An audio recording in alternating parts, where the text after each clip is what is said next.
Welcome news. Biden's diplomatic liability he is playing into Putin's hands. Jenkins. An iron maxim of war is to imagine what your enemy most wants you to do and not to do it. Vladimir Putin's invasion of Ukraine is floundering. He has lied to the Russian peoples to justify it. He has told them it is not Ukraine but Nato and the West that seek their defeat and his overthrow. That is why they must support him in his fight. To a large extent, they have done so. Nato has so far been scrupulous into not playing Putin's game.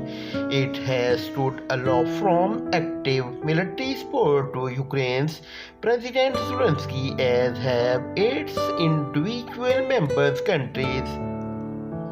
For all the wars in the defense, boasting and cheerleadings in Western capitals, NATO disciplines has held. This is a conflict between Russia and its neighbors. Its origins deep in East Europe histories and insecurities.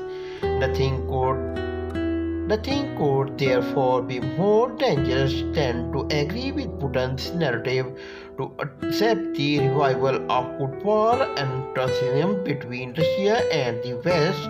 Moral and the logistic support for Kiev is one thing. NATO planes in the air and boosts on the ground are another.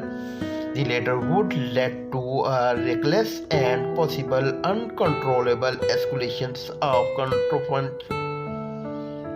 Americans President Joe Biden last week arrived in Europe pumped up to a brilliant cycles. In January, he had suggested a Russian advance into Ukraine would constitute no more than a minor incident in a march.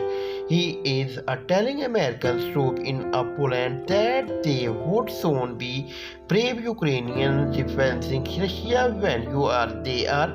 America would respond in kind to a chemical weapons attack on Ukraine on that has not been threatened. Biden went to further calling Putin a butcher.